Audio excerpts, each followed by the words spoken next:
En la vida hay tantos placeres, como hay personas que te hieren. Tú decides cuál te va a afectar. Puedes ver los atardeceres con esa persona a quien tanto quieres, o llorar porque ya no va a estar. Hay quienes quieren lo que tienen y otros tan solo tienen lo que quieren, sin saber que la felicidad no se trata de lo que tienes, no se trata de apariencias ni bienes. Cuánto tiempo me costó aceptar que sueños que no se persiguen, pero mis sueños lucen como tú. Tengo recuerdos que me siguen, en todos ellos te apareces tú.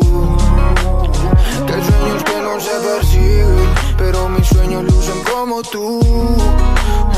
Mujeres en el mundo hay miles, pero ninguna de ellas como tú.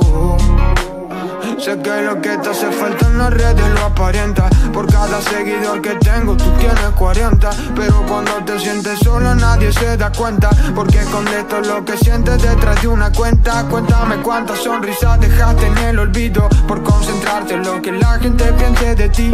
Cuántas veces trataste de cambiar lo que has sentido porque te dijeron que si alguien no era para ti. Yo también sé lo que se siente y cómo se siente, porque yo tampoco sé a dónde voy.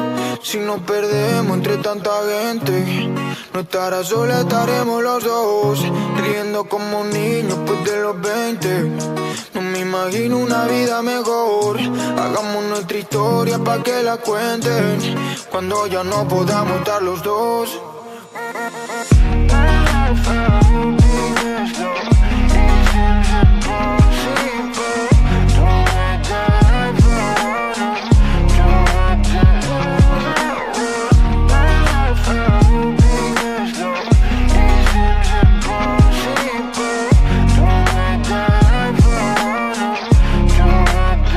En la vida hay tantos placeres, como hay personas que te hieren. Tú decides cuál te va a afectar. Puedes ver los atardeceres con esa persona a quien tanto quieres, o llorar porque ya no va a estar. Hay quienes quieren lo que tienen y otros tan solo tienen lo que quieren, sin saber que la felicidad no se trata de lo que tienes, no se trata de apariencias ni bienes. Cuánto tiempo me costó aceptar que sueños que no se persiguen, pero mis sueños lucen como tú.